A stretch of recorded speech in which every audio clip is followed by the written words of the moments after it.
Hello, Charles. Hello, Terry. You guys ready to try to hit the jackpot today? Absolutely. Yep, we sure are. Charles is even at Gulfstream Park. That's So right. we're going to do something a little bit different. Normally we go through the cards, Terry. I think you are echoing a little bit again. Unfortunately, I don't know why that is. But we're going to go through the card, not the entire card. Usually we go through the entire card, but today we're just going to go through the pick six today because at Gulfstream Park, the big six today is going to pay, as you can see, $535,125. That's just where it is right now before any new money comes in, gentlemen.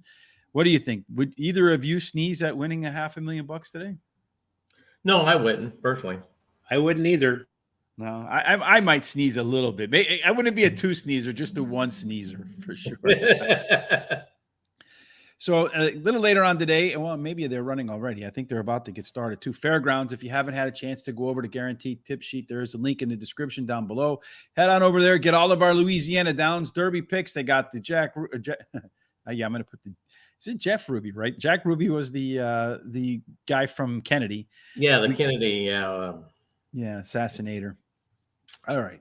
So let's go ahead and pull up our pick sixes today. We got a hot dog pick six. A hot dog pick six is where we only have $20 to put together in our pick sixes. So we don't have a whole lot of them.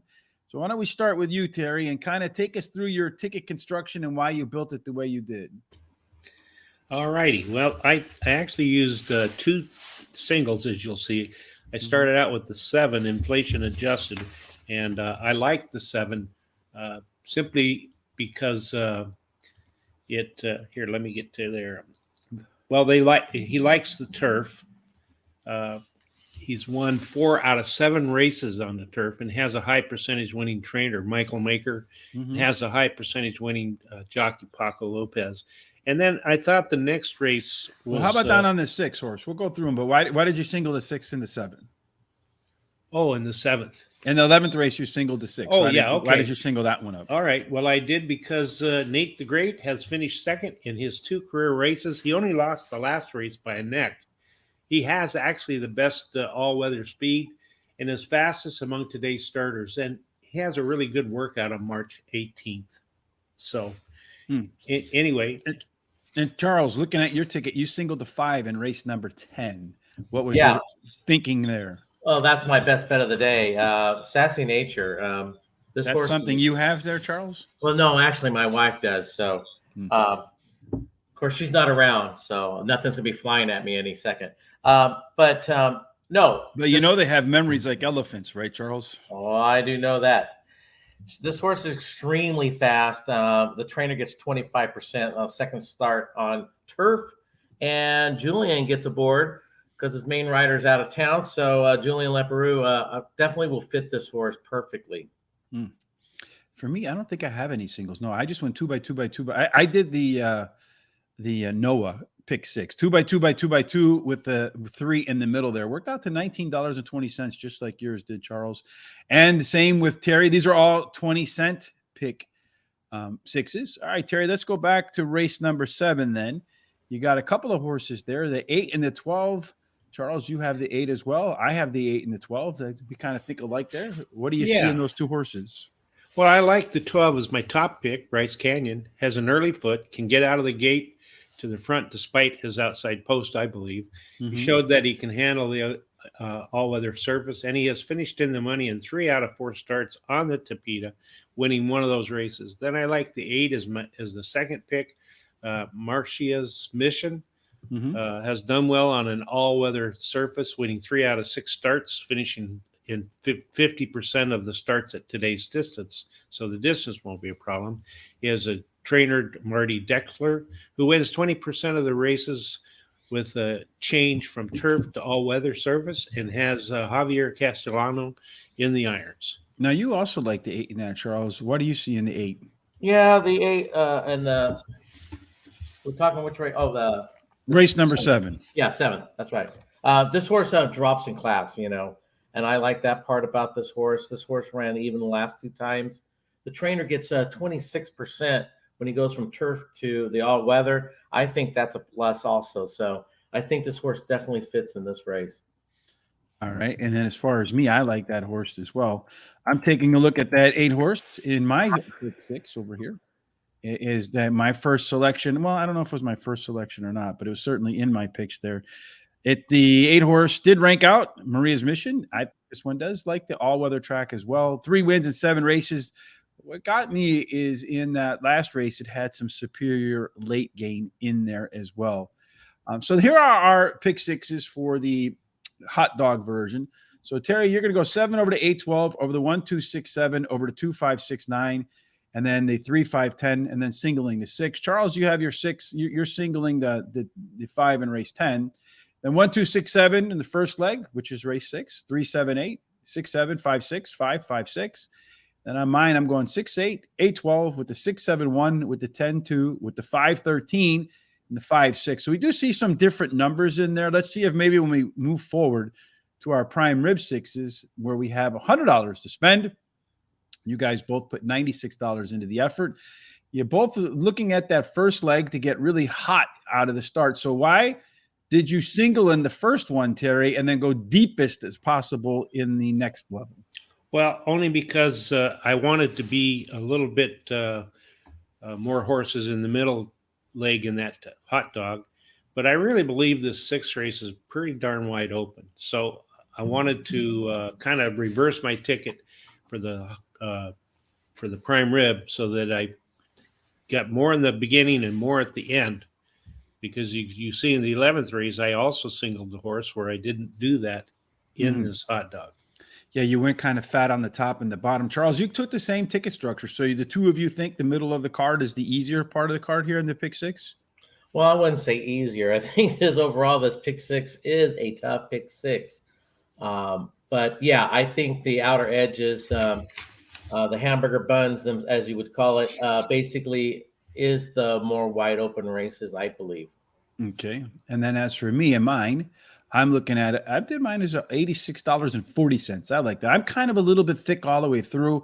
The 8 and the 12 and the 5 and the 6 in races 7 and races number 11. To me, those two races felt like I had the top 2 on top. I'm not 100% sure. Obviously, it's horse racing, right? And a lot of thick races in here. Deep fields, some scratches in there. Why don't we go ahead and do this? So here are our pick 6s. Make a note of them. Our notes, and well, of course, you'll be able to find this on Horse Racing Today Radar TV right here on YouTube. So Terry, 1, 2, 6, 7, 8 over to 6, 8, and 12. And then in race 8 to 6, 7, race 9 to 5, 6, race 10 to 3, 5, race 11, 2, 5, 6, and 11. As for Charles, he's going to go deep too. 1, 2, 6, 7, 8. You guys got who's in whose computer there, by the way? Terry was in mine earlier. You think so? Yeah, I saw it. I was muted. I couldn't say anything. So you wouldn't have won that one game, I guess, where you had to hit that bell real fast. What is it called? Family Feud with Steve Harvey. You both have 3 horses in race 7, but you only agree on 1.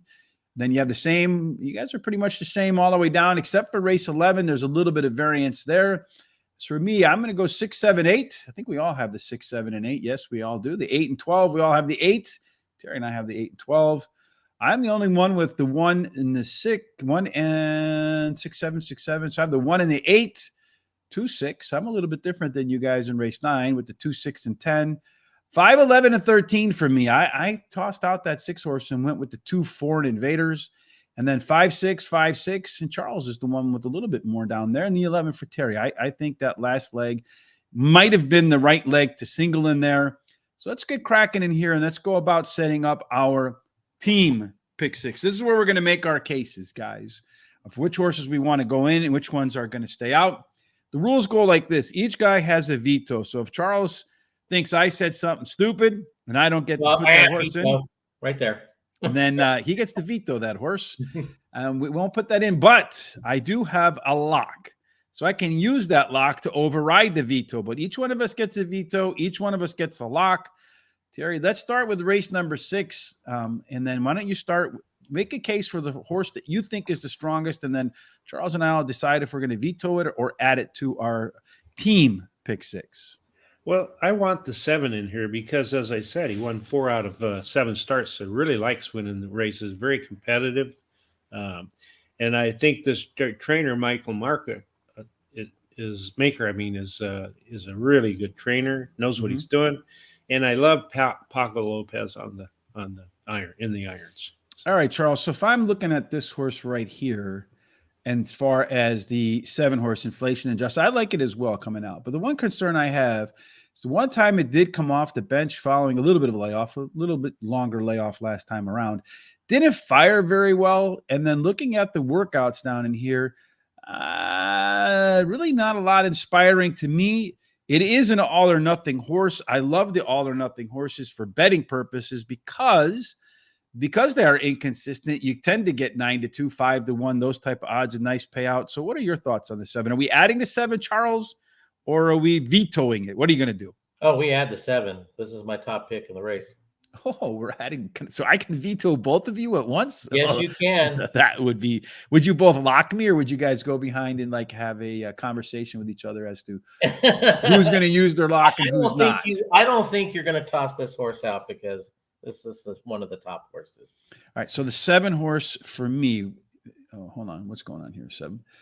I don't know why. So I don't like when it doesn't color it the way it's supposed to, because I have it set up so it's automatic in there. All right. So in the top race, I have inflation adjusted as well. It is an all or nothing type, as you guys mentioned. But what I do like about it, I did mention that the workouts weren't all that fantastic, but last race was February the 3rd. What's not so fantastic about those workouts, by the way? Just the numbers are kind of slow. 5 furlongs and 104, just average. 5 furlongs and 102, average. Yeah, but 4 furlongs. You know me. I don't believe in the numbers. I believe in how far spread out they are. That's what you believe. Not only that, but they're breezing workouts. They're not, fast from the gate or anything else. Yeah, it's still slow in my opinion. Just 104, that's real slow. But what does kind of stand out to me is he ran on February the 3rd, and since then he's got 5, 9, and then another 10. So 19 furlongs of workouts, which tells me the horse at the very minimum should be fit, although the workouts weren't all that fast. So that's why I was willing to overlook the slowness of them. So it is my top pick. So we all agree in there that we're going to put the 7 in there. All right, Charles, your turn now. Which one do you want to put in that we're going to veto right away? You're not going to veto this horse. The 6. I like the 6 here. This horse ran 3rd last time out. Casey gets 15% when he puts him from sprint to routes. And this is going to be one of your closers in this race. So I think we need a closer in this race. And I think this is the top closer. Terry? Yeah, I agree with that 6 because, he ran a nice 3rd the last time out. And he just ran out of real estate. And today is a little bit further. So he's stretching out to a mile. I think he's going to do fine. Mark Cassie's a great trainer. And he has the highest speed figure at today's distance. A couple concerns for me in here. 7.5 furlongs last time out. Another horse was was a little bit wide, but 7.5 furlongs compared to 1 mile, so a little bit shorter, half a furlong shorter. The fractions were slower, so you got a little bit of regression up in there. The early pace and the middle pace of the race was lower, more regression. Where the horse did make some ground up at the end was the horse did show a little bit more late pace in there, but it really didn't close any ground because it actually, 1.5 lengths from the leader to 2.5 lengths from the leader. I like the 6 horse too because it has a plus late pace, early pace advantage according to my rankings, but I downgraded a little bit off of that regression in race number that last race out, considering it was a little bit shorter in terms of what it put on the board. I don't want to veto it, but I'm not so sure I want to add it in just yet, guys. So we'll let's put it in there temporarily because we'll see what our budget is. Terry, can you keep track of how much we're spending? Yes, I can. All right. So 6 and 7. For me, I like the 8 horse as I think it was the 8 horse in here was my second choice in here. Yes. My Man Flint. My Man Flint down here. Let's take a look at My Man Flint. Last time out, My Man Flint went from 1 mile and a 16th on the all weather to 1 mile and a 1/8 on the all weather to 1 mile and a 16th on the turf. Looking at the horse's races here, at the beginning, a little bit stronger. At the end, a little bit stronger. In the middle, a little bit of a dip. that dip is a Z pattern, right? You're up, you're down, you're back up. So there's your Z. So let's go back and find the last time this horse did something similar along those lines. Let's see where there is one in here somewhere. I found it before. Let's see. It looks like there's a little one right here. And horse came back and ran an okay race. And right here, a little bit of late improvement, and the horse did indeed move up and win. So here's that late pace improvement. So I feel like this horse has a good shot. 7 times out at Gulfstream Park, 3 wins, a second and a third. And on the turf, that record looks about the same with a nice strong number in there. I like the fact that the fractions were considerably faster as well, although it was a 16th of a mile shorter. So my man Flint at 8-1 seems to me to be a better value than the 6 horse, which kind of regressed a little bit. What do you guys say? Yeah, I agree with that. It was actually my third pick, where the 6 was my fourth. One of the things I like about this horse is it's never been out of the money at today's distance. So he really performs well at that distance, and he's been in the money in the last 6 races. So, Charles? I like the 6 better than the 8. Matter of fact, I have the 8 just got beat out by my price horse. So he's actually my 5th pick in this race. So he's your 5th pick in the race. Well, good. Yeah. I know he's going to win now. I'm so appreciative of that. So are you vetoing it? What are you doing? Right now, let's say I'm on hold. You're on hold. All right. Any other horse that any of you want to put in here? Yeah, I like the 1. Well, we have a little bit of a budget. We got to make sure we don't spend all of our money. We can always come back and change it. But yeah. All right. So you like the 1? Yeah, the 1 is my second choice. As I said, he's been in the money 6 out of 7 career starts. So very competitive. He's 3rd versus similar on all-weather track last race. He has a good workout on March 19th. Yeah, he has actually 2 good workouts in a row. This is a better looking workout pattern to me, Charles, than we saw on the other one. You do see that the horse came off the maiden win and then right off into the next race. Came back and upped its speed figure, but that was first after a layoff. So I'm not quite sure what to how much emphasis to put on that. Did run a good solid race here last time out.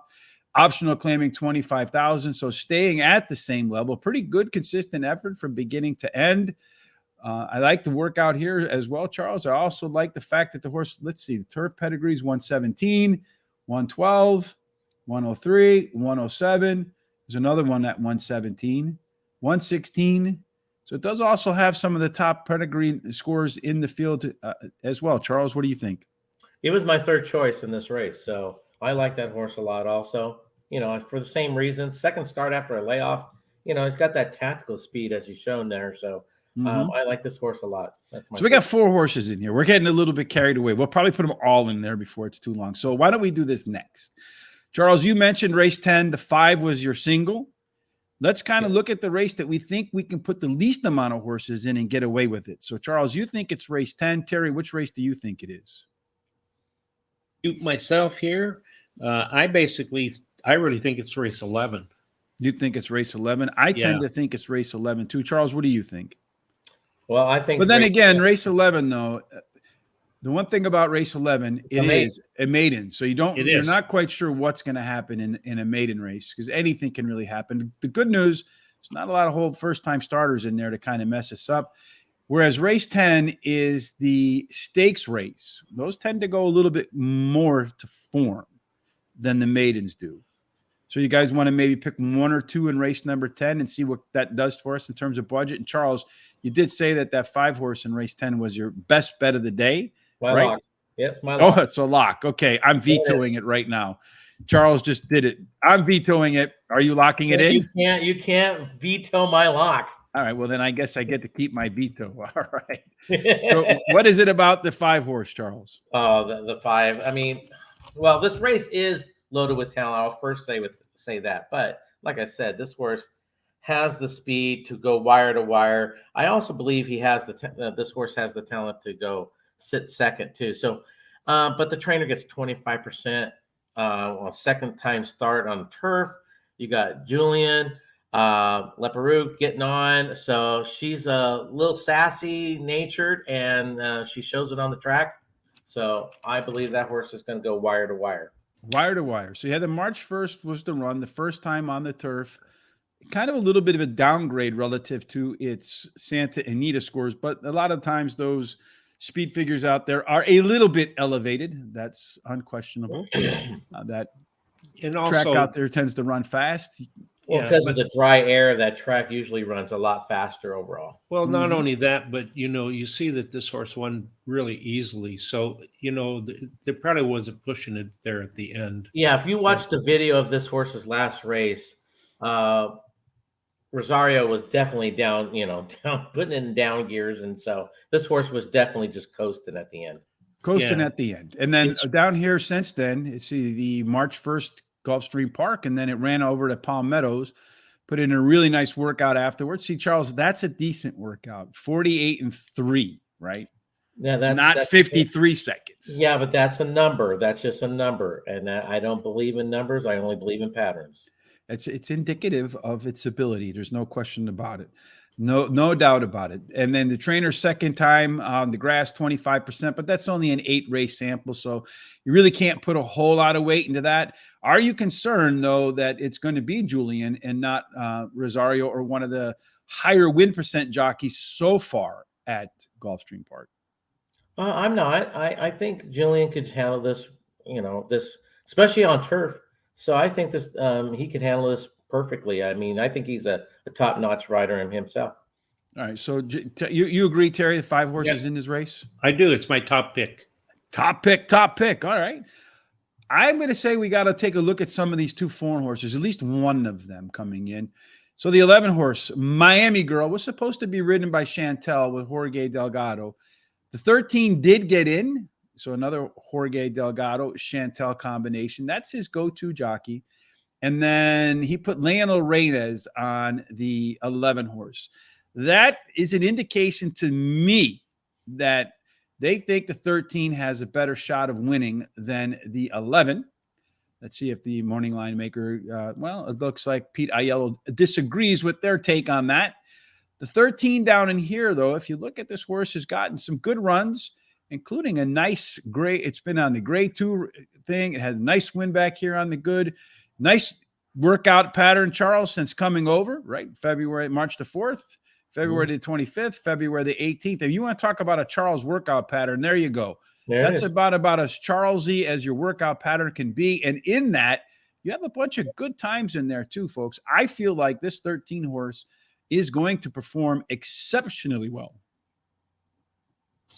Well, you made a good case for me because I hadn't really even considered it, especially since it was also eligible and I had a feeling it was going to be scratched. And Charles, your thoughts at all? I don't have it in my top 3 picks. Let's put it that way. You don't have it in your top 3 picks? So are you going to veto me putting that guy in there? Terry, what do you think? Should we put it in there or not put it in there? I would put it in there. You made a good case for me.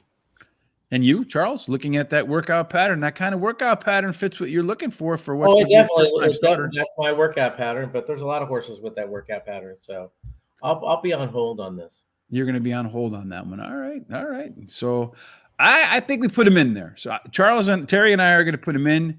Are there any other horses you want to put here, or do you want to leave it with 2? No, I want to look at the 3. I want to talk about the 3. Bedtime Stories, undefeated in 3 career starts, trying the turf for the first time. The trainer has worked the horse a couple of times on the turf and at Palm Meadows in preparation for here.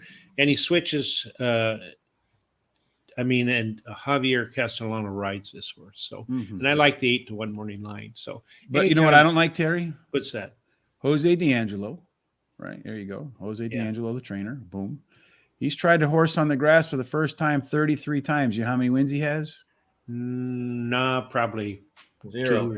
0. Oh, okay. There we go. 0. Yeah. Yes, that's a tough ask for me. What about you, Charles? Well, yes, but he is my 3rd choice in this race, but he's not my 2nd choice. So I have a hard time betting 0 for 33 angles.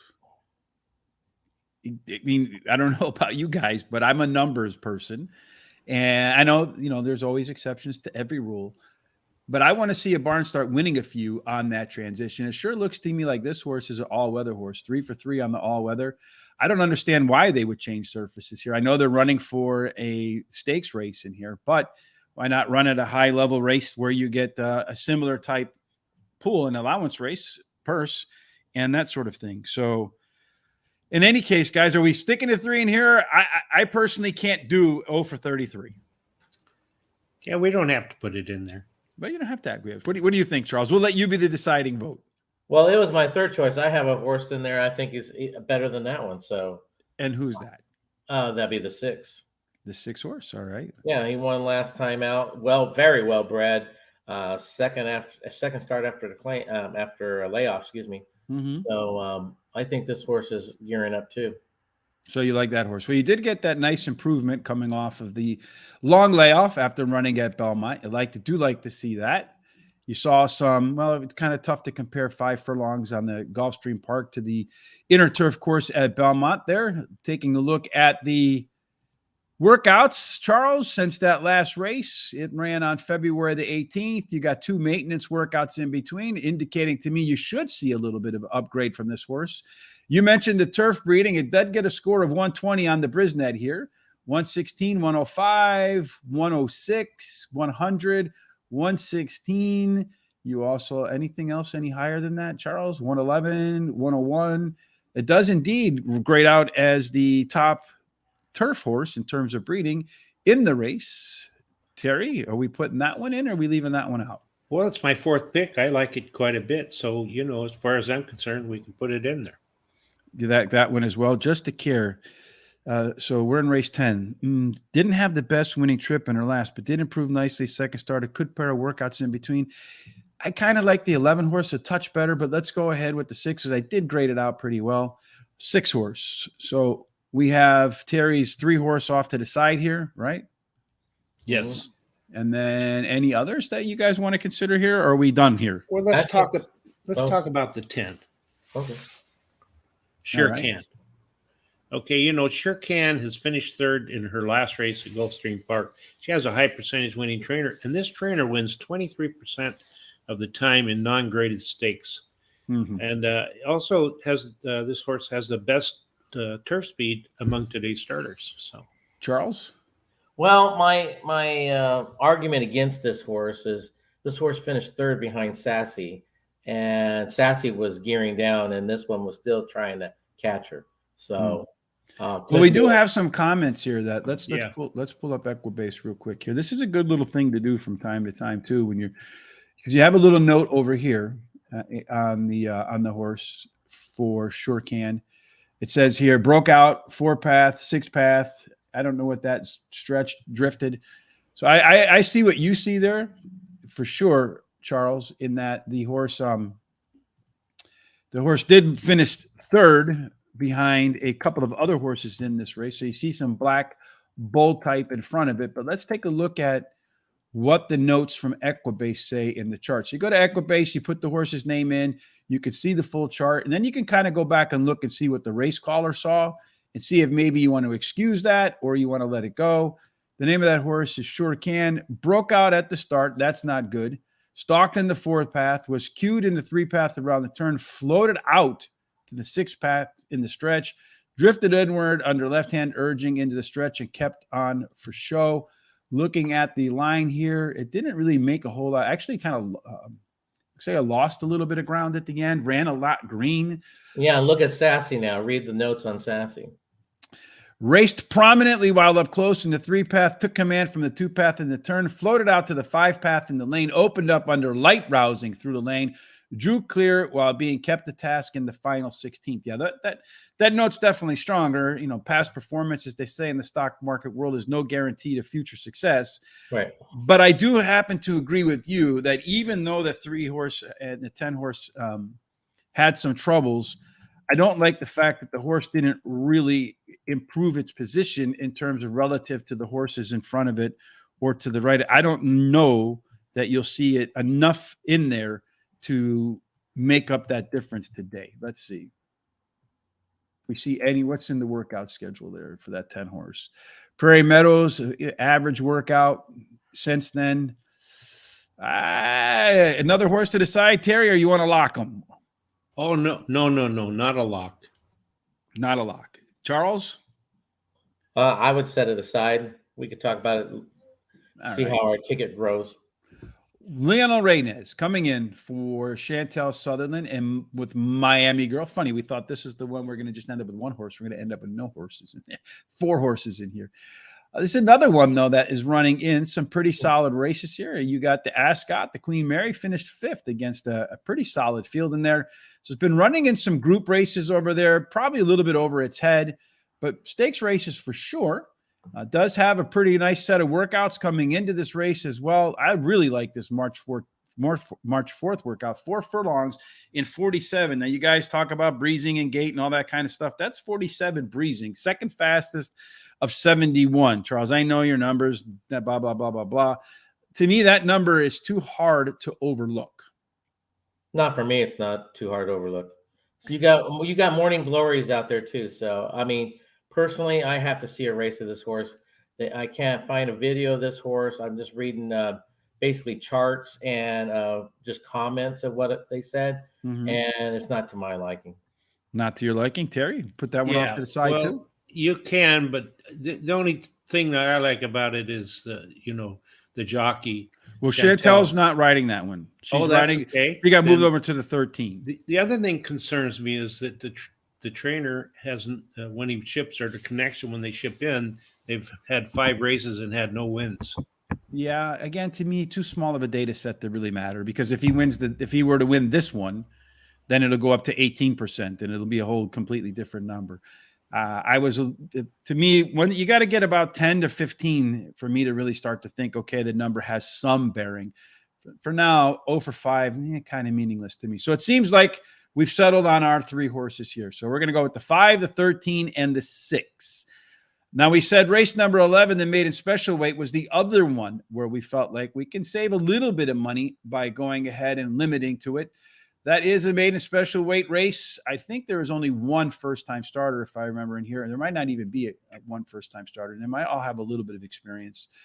Boom, boom, boom. Let's see. Yes, they all have a little bit of experience. So you did think this would be one, Terry, right away, that would have that. And which horse did you feel like was the single in there? 6, Nate the Great. As Nate I said, he finished second in both of his career races. He only lost the last one really close by a neck. And, he's got the best all-weather speed among today's horses. He's got a good workout on March 18th. So, hey, Charles, any complaints about that 6 horse? I think is the must play in there. I have 0 complaints about the 6 horse. I think it's a 2-horse race personally. All right. So that's one of them. Who's the other one? The 5. The 5 horse. Terry, what do you think? 5 horse in your picks too? Yeah, he's my third pick. Your third the pick. 5, ran third last time. Clement is 22% when he puts him in straight maidens. He does try the all weather, but this is a turf horse, and he did pretty well on turf. So why can't it transfer over? They usually do transfer over pretty well. I do agree with you on that. I also like the fact that on the 5 horse Bellamy, I guess that's the way they pronounce that horse. One of the things I like to see is when it goes from one race to the next, the horse indeed went from a mile to a mile and an eighth. If you look at that 6 furlong fraction here, 111. You look at the 4 furlong fraction, 46. So it went longer. The fractions were about the same. I know it was eighth, but what you got to look at there is you have to look at the distance from the leader, right? So 7 was probably a little bit faster definitely faster in this race back here. But when you get to that second call, that 6 furlong marker, 4.5 to 5, so essentially the same distance off, and ran essentially the same times. So stretching it out by an eighth of a mile, to me, that means the horse ran a little bit quicker. And then here it made a big rush at the end, so improved its positioning. And taking a look at your pace figures across the board, better, and better. So internally, the horse ran better. The composite picture, the horse ran better. Looking at some of the fractions were actually better. That horse absolutely improved. Now the question is, will it continue to improve? I'm going to point towards yes in Charles's third start off a layoff. So I agree with you. I like the 5 horse. Terry? Oh, yeah. I like it too. Yeah, let's put it in. Now, you mentioned that was your third pick, so there may be one in the middle. Who is that? I want to talk about the 11, Regal, I guess, closed, just missed at a mile, and that was its maiden race. Um, at Gulfstream, stretches out now to a mile and 16th, and has that jockey that I really like, Paco Lopez. Yes, Paco definitely a little bit higher win per se than Mr. Ruiz. The issue, maybe if there's an issue for me, is this, right? You have the MCL maiden claiming $35,000, and in that race it was a 47-1. The workouts since then are okay, good. Let's see, since February you got a lot of workouts in there, 4, 8, 12, 16, 20 furlongs of workouts. So the horse should absolutely be fit and ready to go. Do you think, Charles, the horse can make that step up? That was my question. That's why I went down to my 5th pick, because of the class jump up, so that was the reason why he did not become my price horse. But you have to think Marat Sankel, to make the jockey switch over here to a higher percent jockey, you got to think that he has an idea that the horse might do well. Again, low, very small data set in here. Ran 3 times where he upped the horse from the maiden claiming to the maiden special weight rank. Didn't do too well. I mean, not a high percent trainer in the maidens. The second career race, 8% versus an overall win rate of 14%. So it doesn't look like necessarily he's a top maiden. Once his horses get going, probably has a better sense of where they go, but they got to get that win first. Terry, are you locking this one in? No, I'm not going to lock it. No, you're not going to lock it. Charles, you want to lock that one in? No. You're such a nice guy, Charles. No, I don't. No, he does not. All right. Any other horses we want to talk about in here, or is that it? I mean, I think if you want to talk about one more, maybe the 4. The trainer gets 27% when he moves these horses from a turf to all weather. They add the blinkers today. They add the Lasix today. And look at that breeding. The breeding is very, very, very good for this. So what happened here? Bumped at the start, eased home. All right. So had a little bit of a problem there. Was the $4.10, got bet up to 18-1. I guess you kind of have to toss that one out. So you're looking at this 68. So if he bumps up a little bit, how far up does he got to go? He's got to go up a lot to catch some of these other horses in here, Charles. 83, that's a big number up there. 85, I don't know. And that's why they're adding the blinkers today. You're going to get that bump up. You're going to get that bump up. I'm a little bit concerned. I think the Lasix does help. It would help to me a little bit more if the horse had shown that it got involved late in that race where it was well bet. And then the next time out, it didn't run. It's hard for me to back a horse that hasn't been within 15 lengths of the winner at the finish line and then quit in the last race. Workouts are okay. To me, this horse has to show me something before I'll bet it. I know it's going to go off at a decent price. You do have Jose Ortiz combining with Claude McGay, who's definitely a good trainer. The duo has only won 1 out of 15, though, so far, in the money less than half of the time with a negative ROI. Can you back any of that, Terry? No, not for me. Not for you. Charles, you going to lock him? Oh, you already locked him. So no, I'm not going to lock him in. You can't. Anyway, you use your lock already. Yeah. All right. So we'll put that guy over there. Let's see. Do I have any that I want to consider in here for? It looks like we might be just with the 6 and the 5. Race number 11. The other horse that I had in here is the 7 horse, guys. Did we talk about the 7 yet or not? No. And that's my 5th pick. So let's talk. Your 5th pick. All right. Which pick is it for you, Charles? That's my price horse. That's your price, a 4-1 price horse. Yeah. And the other day we had on Scary Creations, who said you have to play Javier Castellano on the turf. But this is all weather. So never mind. I'm silly. All right. So did finish behind Nate the Great last time out. If you see here, clever thought. So when you're looking at your program here from Brisnet, at least, and probably the same thing in DRF, haven't used them in a while, but you see this guy here is highlighted. I mean, not highlighted. He is italicized. Italicized mean he came out to win that next race. This horse was the betting favorite against that crew. Did get off to a sluggish start. Did kind of flatten out. Lugged in the final 8th. Charles, you're a trainer. Explain what lugged in means. Well, basically, he's shying away from anything from the outside and he goes towards the rail. And so he uses his head to do that, which the jockey has to pull the opposite way to keep him straight. All right. I like the fact that the horse. Go ahead, Terry. I was just going to say the trainer, when he brings back a horse that was the favorite last time beaten, wins 28% of those races. So yeah, and that's in 53 races. So that's a decent data set over there. And then you compare that to his normal win rate. His normal win rate for Gulfstream so far has been 12%, and on the year at 11%. So that is a superior alpha angle in there. And it was the betting favorite against Nate the Great, that heavy favorite in this race. Kind of a trouble trip. The other horse came back to win. I do think that could potentially be a key race, and maybe the 7 can live up to that betting line favorite this time around and beat some of those guys. Charles, I think we put it in. Terry, what do you think? Yeah, I agree with putting it in. And yeah, that was my price horse, and there's enough there to like. Let's put it that way. Any other horses we're going to consider here, or are we done? I'm done. I'm done. You're done. All right. So do we go? Is there another race in here where you guys feel like it's a little bit narrower? For me, I feel like race 7 is narrower than race 8 and 9 in terms of the selection. I was going to say 9 and then 7, but okay, either way, it doesn't matter. Terry, what do you think? Let me unmute myself. You think race 7 or race 9 is narrower in terms of the selections? I like. Well, isn't one of them have a lot of scratches in it, though? Is that race number 9 that has the scratches in it? No. Let me look.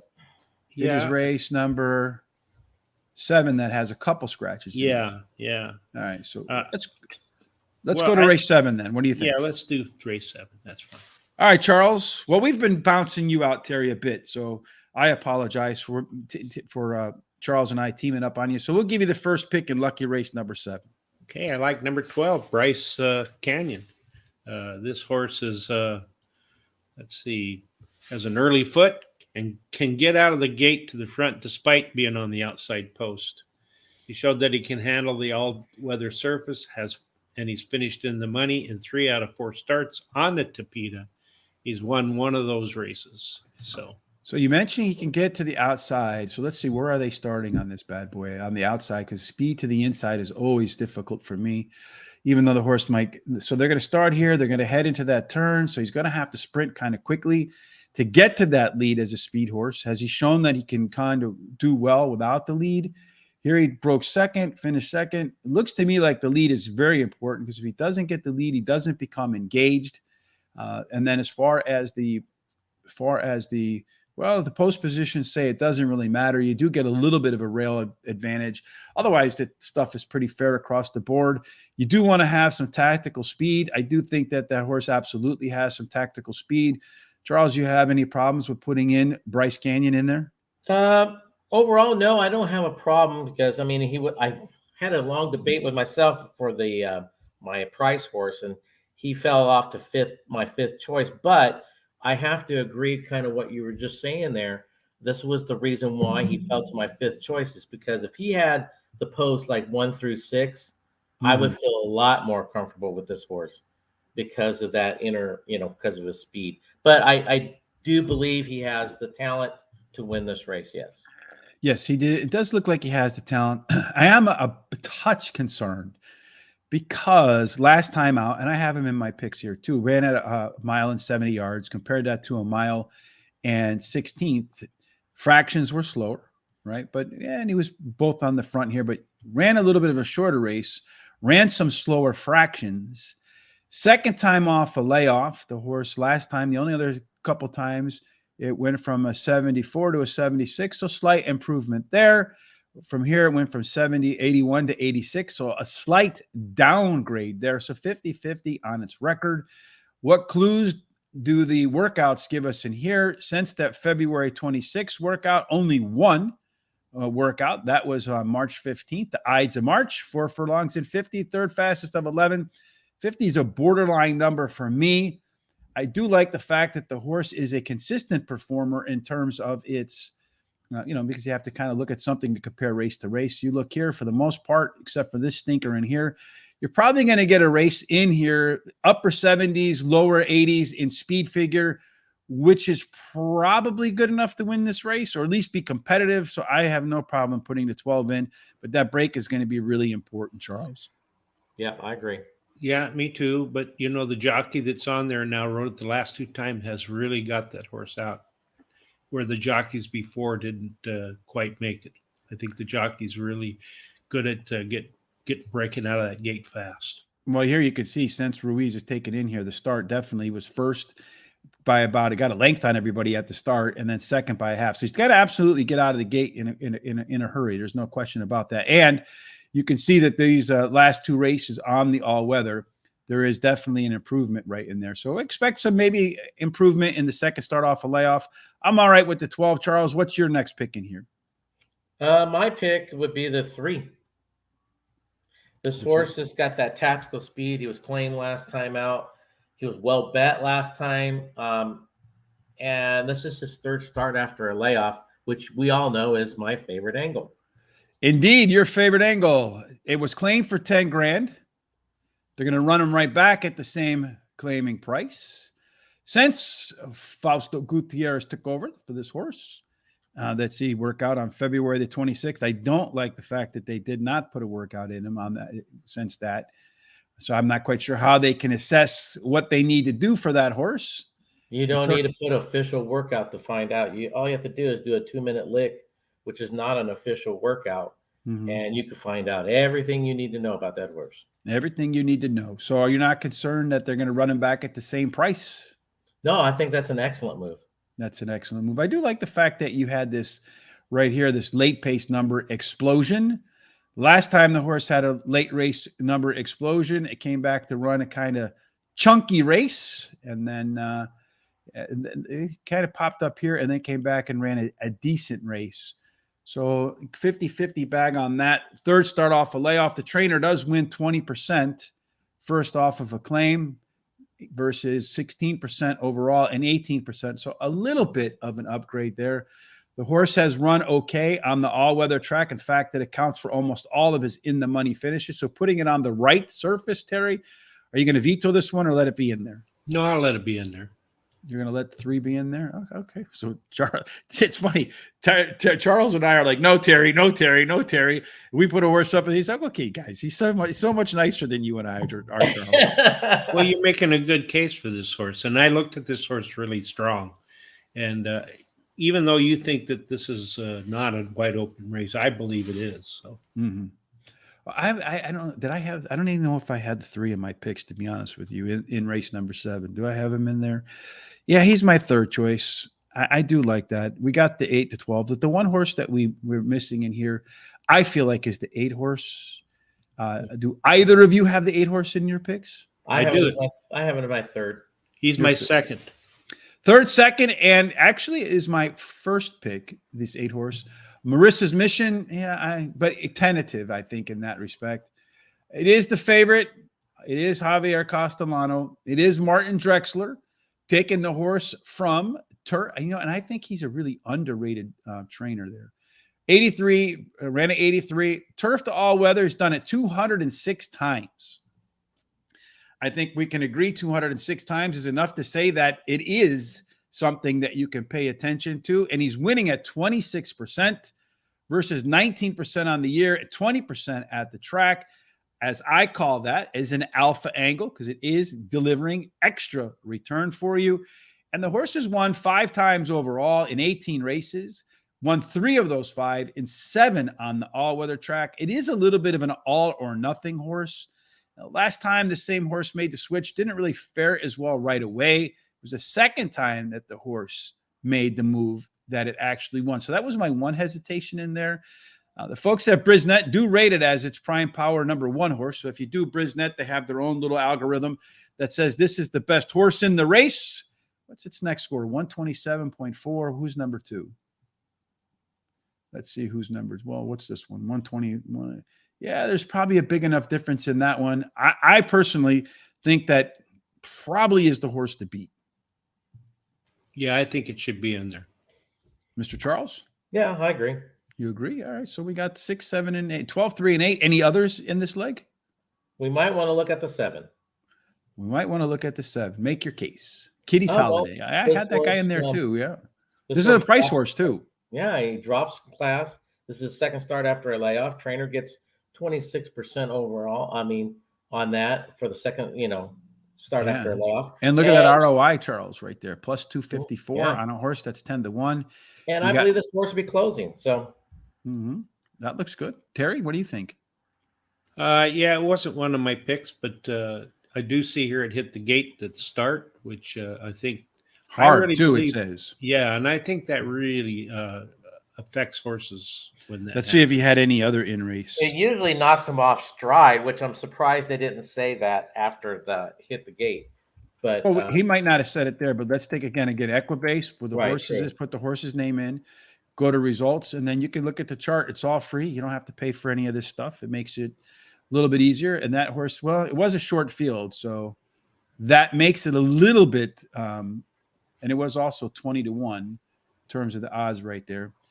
Let's take a look at this. Hit the inner side of the gate at the start, tracked in the fourth path, but was no menace. So I don't know if the chart caller added any color for us there at all, guys. no, But I do think the one thing I like about this horse, though, it does provide a price for us in the sequence where you could eliminate a lot of people if that horse does come home as a winner. I actually had him in here.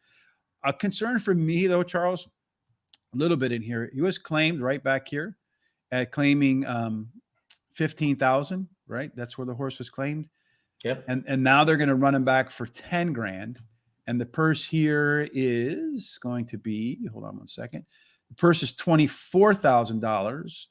So you get the 10 grand back. You get 60% of 24. That's approximately 12 grand.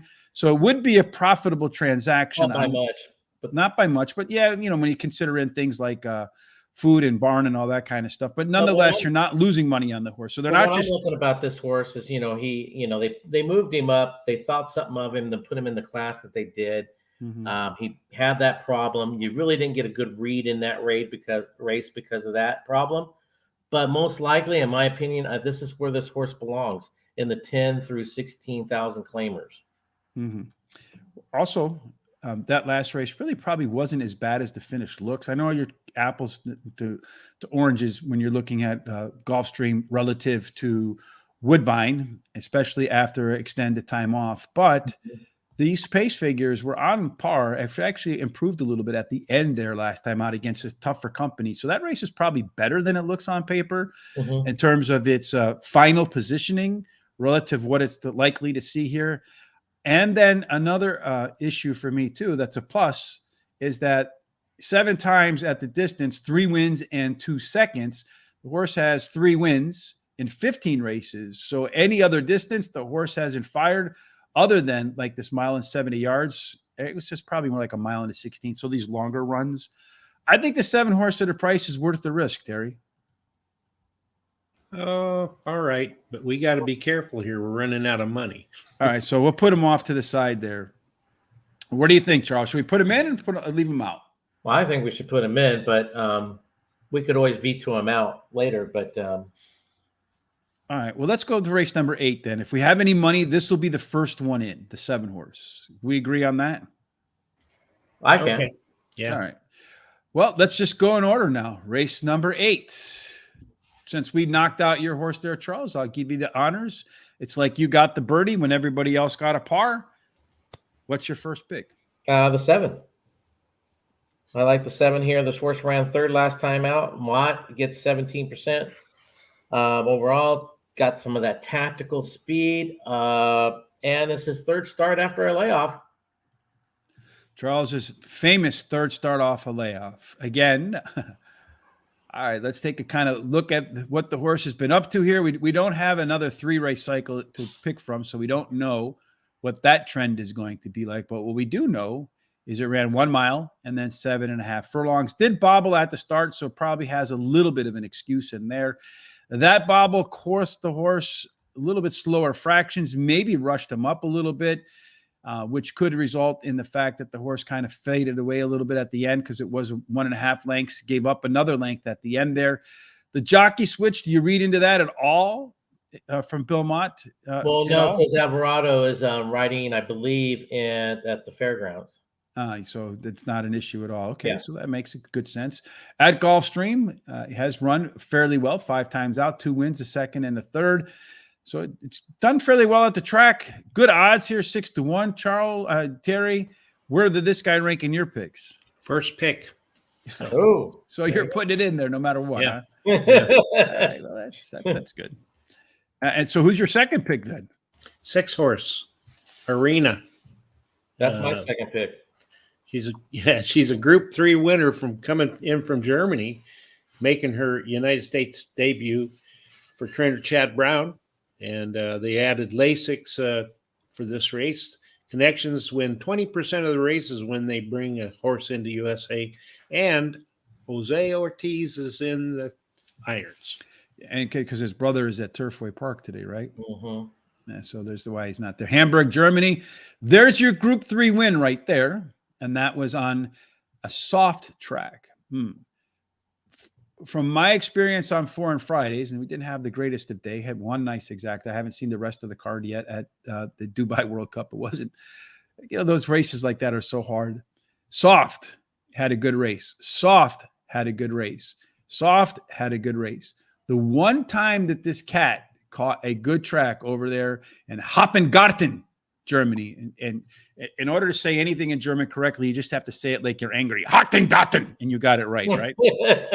And I get to do that with my last name, Biegelmeyer. I get to carry that card. But that was its debut on the good track, and it was the worst of all of its efforts. I don't know if that necessarily translates today, because many times when these horses come across the ocean and they catch those really firm surfaces here, they respond nicely.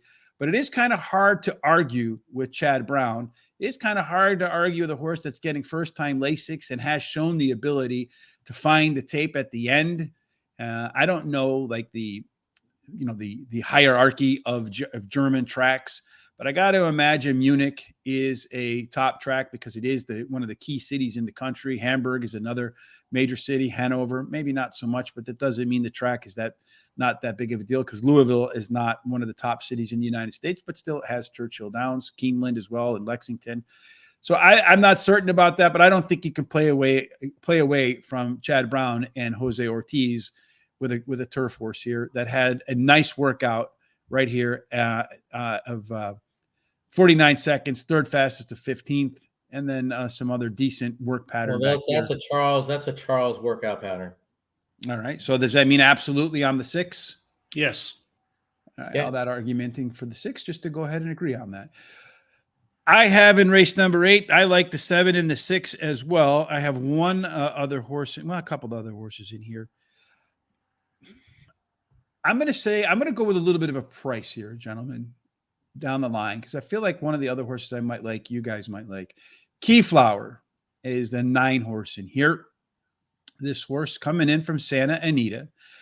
It also ran over here in France, which is of the European track. Something I've learned from Thomas is that the European tracks of them, France has the biggest money pools typically. So they tend to attract some of the better horses. Over there on a good track, it did finish first, second, came over here, Santa Anita, was running in group graded races, maybe a little bit over its head, went to optional claiming $80,000, was close at the end here, kind of gave it up a little bit at Woodbine, which a lot of people say is very similar to the European type tracks in there. Since then, you have this really nice workout, fastest of 9, but 47 seconds, no matter how many horses are running, is pretty quick. You got another one back here on February the 22nd on the Prairie Meadows turf course. So we know it can handle turf. It ran the second fastest of 33 and 48 and 1. And when you look at its first up record, had a win at Santa Anita, came back and had a 4th, but only by 1.5 lengths. This horse looks to me like a horse that needs a little time on the sidelines, comes off the bench to run his best. And just looking at these numbers down in here, gentlemen, they all look to me like they're on par with anything any of these horses have put up so far. I like the 9 horse as a price. And you know what, guys? I'm just going to lock him in. How about that? You don't even have a say. Damn it. I veto it, John. Terry, any thoughts on all that lack No, of you persuasion. made a good case again. I didn't consider a lot of that because I didn't like the fact that last year it only had one really competitive race. I do like those workouts down there. It tells me the horse has found its energy. All right, so Terry, we have I didn't like the workout pattern. What's that, Charles? I didn't like the workout pattern of the horse. No. I like the fact that the horse came off the bench, tends to run pretty well. Been running against Greatest Stakes Company, going to be the lowest level it's at. It's a nice morning line price of 10-1. And if it hits, it's going to make sure we get a fat one. So, Terry, based upon what we have out here now, how many horses can we put in race number 9 to stay under a $100 budget? Yeah, just a minute. Let me tell you. I probably think we should not even worry about that until after we have it. Then we have to. Well, we know how many. If we put it in, we know how many horses we have left.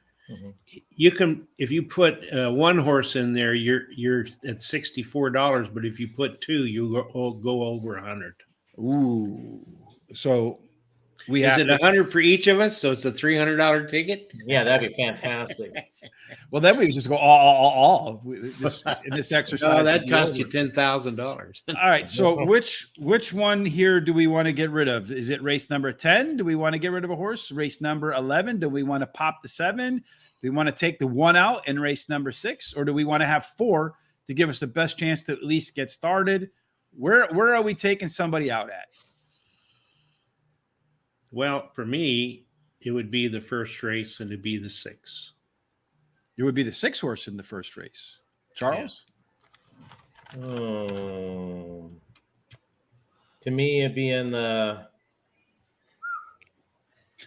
it would be the first race, but I would be the 8 for me. The 8 and so the 6 and the 8, those are the ones that we want to take out. Control right. Let me put the 8 in there. I think to me, the one that we would want to take out, man, I know it's a maiden special weight, would maybe be the 7 in that last leg down there. So if we took what we're doing right now, you're actually now leaning, saying race number 9 is our lock race. That's what you're saying right now. No, kind of what we're saying. Yeah. But we have to think about where we're going to take money out of here to stay under $100. Yeah, well, I mean, you got to make sure you come within 2 horses on race 9, really, first. Well, let's see, Terry, what happens if we take the 7 out in race number 11? How much freedom do we have then? Okay. All right. So then we could do 2 horses in that. All right. And if we take 1 out in race number 6, how many can we do? I mean, race number, 6. You can go, let's see, race number 6. How many do we got in there right now? So we have 4. If we take 1 out and we go to 3. Just a minute here. I'm going to figure this out. So you basically be 3 by 3 by 3 by 3 all the way down. Yeah. Okay. Let me see. Okay. You'd be at 145.80 with 3s all the way. So we couldn't do that. So take one of them out. So we can do, so either way, no matter what, we can do 2 horses. So the question is, are we taking the 6 or 8 out of the first leg, or are we taking the 7 out of race 11? My personal opinion is I'd rather make it to race 11 and have 4 to get started with than to get knocked out in the first leg because we took the 6 or the 8 out and one of those 2 won. Yeah, I'm fine with taking the 7 out. Charles? Right now, yeah, I'd be fine taking the 7 out right now. Right now, and you're qualifying that. Why are you qualifying that? I just want to see what we're coming up with race 9, because right now we're saying race 9 is a key race. It's the key race. All right. So race number 9, who do you like? Well, you haven't chose first. You choose first now. All right, so you're gonna take over MC. All right, race number 9. I am going to start off with a horse that neither one of you guys have, and I should have saved my lock for that. I think. Well, I'm going to start off with this 10 horse over here, High Yield Kitten. That's going to be my pick right there, up top. High Yield Kitten is a nice price as well. This guy is 8-1 morning line. Javier Castellano on there. That's nice to see indeed. What are we running on here? We're running 1 mile. So the High Yield Kitten, when I put together my early pace, late pace combination figures, That guy has a 6-point advantage over the rest of the field. And when you look at this late run, this guy has a significant late run advantage over the rest of the field as well. Does have a little bit of history of being able to be close to the pace. So if he can be close to the pace, High Yield Kitten should have absolutely no problem running by him at the end. My concern is the distance, however. That is not yet to have won at that distance 5 times out, but in the money, 3 out of them. And if you look at its top rating speed figure, it is an 89. It is at the distance. So maybe a little bit of a misleading stat right there. I like the price to close out or to start race number 9 for me. Well, who's next? Who's going to be next? You. Okay. Smarty Pants. Smarty Pants now. Okay. I like the 6 horse. Yay! I like the 6 horse. This horse ran 3rd last time out. Has the speed. Likes this distance. Has way more. I mean, I couldn't even have that horse, the one that you chose. I didn't even have it on my top 4 picks. Well, that just goes to show you. Well, I like it too, and a couple of reasons that you didn't mention that you like.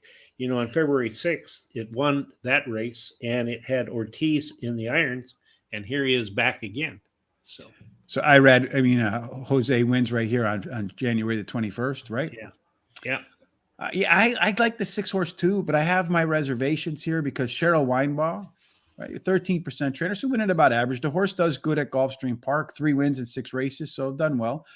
40% time a winner at the distance with the 95, so the best of its speed figures, 95, a big number there relative to everybody else. The trainer goes sprint to route 45 times and won 4%. So I think that's going to be approximately 2 out of 45 times. That means 43 times out of 45. But is it a true sprint to route? I mean, look at all those races before the 7 furlong race. This horse is a route horse, so. Well, we see that in the distance. I don't think that stat is, should be used in this type of race way he's set up. I mean, if he had nothing but 6 furlong races before the 7, then I'd agree. Okay, I'm going to finish that. This is my lock. Whoa. Terry just coming in with bang. All right. Wow. Okay. All right. All right, Charles. Well, we got now make a case for a horse you like, my friend. How about that was his lock. Okay. How about the 5? Tone feeling. There's your jockey again, Terry, with Paco Lopez. That's right. Yeah. All right, Charles. So it's been claimed back to back, right? Yeah, playing back to back. I like that. Always do. And he's won this last 2 times. You got to move this horse up in class, which they are, it's not tremendous a jump up, but it is a move up. And you got Paco. I think that's the key to this whole horse. And one of my favorite angles is when 2 in a row going for a hat trick, and they're cutting back in distance, which I think will really help this horse since it has an early foot. All right. She does. One of my angles I don't sounds like Terry really likes this horse. He probably wanted to say lock on this one. No, I think he didn't because moving up in class is a little bit of a concern, though it did move up to this level before and competed fairly well at what are they running for here? 12-5 again, I think, for 16. So this is the highest level this guy has been in a while, right? See, has it been 16? This is probably his best form in a while too. Yeah, not really, because the numbers are all the same. They're about the same, yeah. It's about the same. Yeah. But what I don't like in here is you had Jose Ortiz win on this one right here, right? Boom. And then he rode this one 2 back. So he's fresh-minded on both of them. Jose winning at a little bit of a higher rate than Paco. Nonetheless, both are probably the top 2 today, one of the top 2s without Irad there today. But instead of riding the 6 horse, instead of riding the 5 horse, Jose says, you know what? I want to cash a check. I'm going to ride the 6 horse instead. So for me, if you're going to pick between the 2, I'm going to go ahead with Jose. Joseph or Orseno, first off the claim, 10%. So winners 6 out of 60 times like that. So far, Paco and Joseph have not won 3 times in the money. Personally, between the two, I think you have to make a decision just like Jose did. And I take Jose's pick here, although I do worry about the sprint to route angle in here with this trainer. I think they both have weaknesses that you have to consider. I'll take the horse that's running at the same level competitively, one back, stretching back out again, especially if the jockey makes that switch over. So you're saying he doesn't belong in this race, this pick? I'm not saying he doesn't belong in there. What I'm saying is we're limited, so you have to probably pick between the two. No, I'm not necessarily. See, that's what I was saying about this race. You're forcing yourself to limit. Mm-hmm. That's what we were doing. That's what I'm saying. No, but what I'm saying between the two, if you had to pick between the two, I'm going to pick the 6 over the 5. Then I would take the 5. So then you would take the 5, but Terry locked the 6, so we can't do that. Well, I like the 5 too, so it's 2-1. It's 2-1. All right. Why? So you guys want? All right. So who do you like? Are there any other? All right. I said I like the 10. The other horse I like in here too is the 2, as a matter of fact. Mr. Tito's. Mr. Tito's. My third pick. Charles, this guy is doing your thing here, which is the third start off a layoff, correct? 20% angle on 15 races, so not that much for a 10% trainer. So double what this trainer ordinarily wins, but did run that top last race speed figure. I like to see that. I like to see the drop in class. That is indeed a combination that I've seen win over and over and over again. I see a horse that ran 1 mile, 2 consecutive races. And when you look at the fractions here, 23, 45, 110, 111, across the board, they were faster, and the horse is pretty much in the same place that it was in the prior start. You do see some substantial improvement in the early pace numbers through the first half mile there. And despite the fact that the horse did run quicker, it still was able to maintain the same late pace. So it didn't really lose any momentum, probably just challenging a level of horse that it's not able to beat, at least right now. And also back in here, you just see these late pace numbers are really consistent across the board. This guy's close coming out of the turn, has a lot of strong late legs in there, going to run a consistent race from beginning to end. So for me, I would take the 2 over the 5 because Jose's picked the 6 over the 5. The 5 is moving up in class. And here you have a horse that I feel like is coming down in class off the top last race speed figure, better fractions last time out, your favorite third start off of a layoff. I would prefer the 2 over the 5 horse. Do you like the 2, Charles? That was only my price horse. So I like the 5. I like the 5 better than the 2. Who do you like besides that? Who's the third pick? I like the 4 better than the 2. Okay. You like the 4 better than the 2. Okay, make an excuse for make a claim for the 4. Well, he ran second last time out. He was claimed last time out. He has been claimed 5 out of the last 6 races, which tells me everything I need to know about this horse, that everyone thinks they can make money with this horse, and this horse has the speed to go with these horses. Another claim in Rise, right?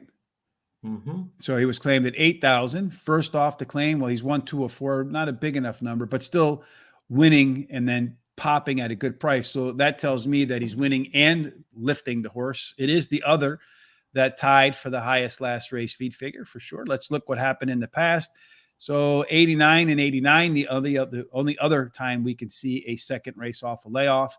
Did have a little bit of early race regression in that one there. But still managed to come on and win with Mr. Vasquez in the irons. You still have Imisel Jaramillo in there.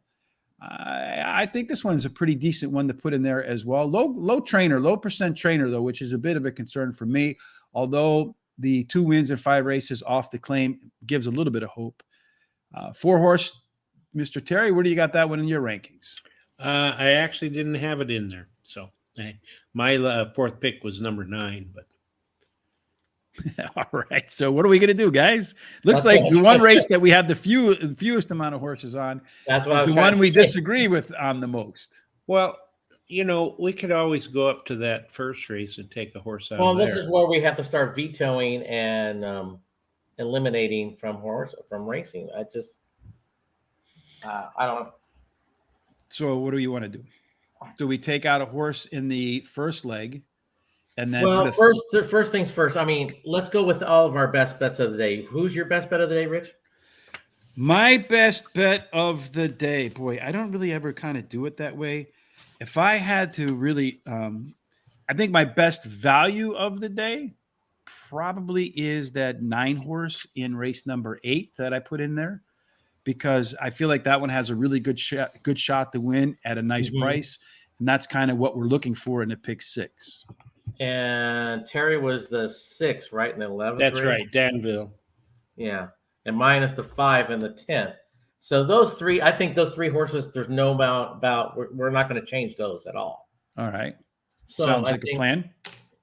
So other than that, then we just started going what is the most wide open race? Well, it sounds like me, race number 9, because we've had the least amount of agreement in race number 9 is the most wide open race.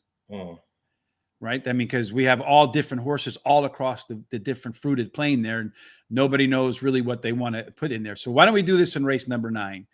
My top pick is the 10. Terry, you locked in the 6. So Charles, who's your top pick in race number 9? Wow. I'll go with the 5 because I could not make up my mind between the 6 and the 5. All right, so we'll put the 5 there. So that means we got to eliminate somebody somewhere, right? Terry? So race number 6 is where we have 4 horses in there. Is that where we want to eliminate somebody? If we leave it like this, we don't have to eliminate anybody. So if we go 4 by 3 by 3 by 3 by 2, is that it? What does that cost? It cost $97.20. Oh no, I'm sorry. I got it wrong. Something wrong here. Yeah, we got to eliminate a horse because we're at 129.60. 129.60. Do we make an executive decision and keep it at 129.60? Terry hasn't vetoed a horse, and I haven't vetoed a horse.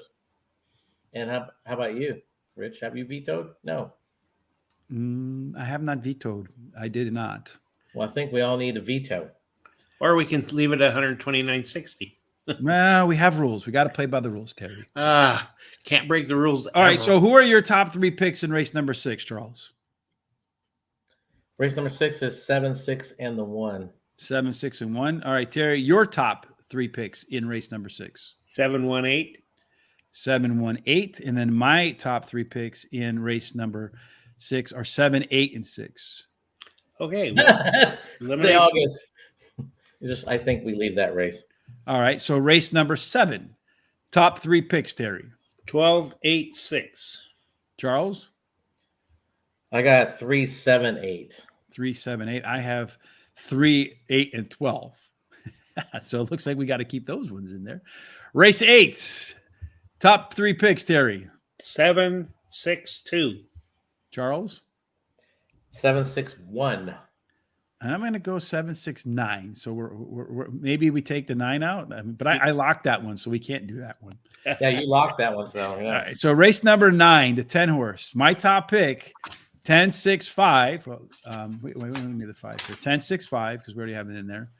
And then we also have. So Terry, I like the 10, the 2, and the 6. What do you got? Okay, I have the 6, 5, 2. Charles? I have 6, 5, 4. 6, 5, 4. All right. So the 6 and 5 are unanimous across the board, except I had it as my 4th pick. Race number 10, 5, 13, and 6. Terry? 5, 3, 10. Charles? 5, 6, 3. 5, 6, 3. I don't know, guys. I think that I'm going to go out. I'm going to say it. I'll do it. I'll be the bad guy. I'm the bad guy. I'm going to veto your 10 in the 9th race. It's going to veto the 10th in the 9th race, Terry. All right. I have to do something. Somebody has to do something here. So what are we at now, Terry? Okay, so we got just 2 horses there. Let me go back. So we're 4 by 3 by 3 by 2 by 3 by 2. Okay, so we're at 86.40. 80. Now, if we add the 7 in race number 7, what does that bring us to? Okay, just a minute. 115.20. So that's it, guys. We're done, right? Unless we want to add another horse in the 6th race. How about that Yeah, one? but I don't know that anybody had another one though, did we? In the 6th race, Yeah. all right. What did we have? Let's 7, see. 6, 8, and what? 2. Yeah, Charles, there's 2. I didn't Yeah. have anybody else. I had 2. Can 2. we add the 2? Well, let's see. Let's first find out. Be 5 by 3 by 3. What? 5 Yeah. by 3 by 3 by 2 by 3 by 2 Okay, 5 by 3. by 3 Yeah. by 2 Yeah. by 3 Yeah. by 2. It's $108. So we can't even do that. There you go. So we're done. This is our team pick 6. All right. So what does it cost, Terry? 80 what? 80 what? 86? Okay, 4. It's 4 by. Just take one horse out in the first leg, and then Yeah. you have the other one in there. It's 86.40. $86.40 on the team pick 6. Our hot dog pick 6s look like this, where we can't be vetoed by anybody, by Charles. Well, he's gonna- I mean, put can the I tell you, veto there for There's a going to be reason. one race today I that know. Charles is I going to know. be I'm looking the at. bad guy. I didn't want to use a veto. Yeah, but there's going to be one race today. If You there's know any which race one's on going the to be. I in know. any race, if that 10 I know. horse wins that race, I know. But that's where we're at. We were stuck, and that's why the veto is important. all right. Well, here are hot dog pick 4s. You can see there how they look. This all starts in race number 6. And then in race, our prime rib pick 4s, where we have $100 to spend on our own without any interference from Charles. There we go. Right. And then did I mess something up here? I think because I didn't put the 9 horse in here. I'm going to switch this out, and I'm going to make mine a little bit different here. Oh, you made an argument for a horse you didn't even put in your own. No, I just made a little mistake there. Oh. Hold on. Let me just correct that real quick. And you make Race me number a 9. bad What's guy. that? No, it's race number 6, 7, and what am I doing here? I don't know what you're doing.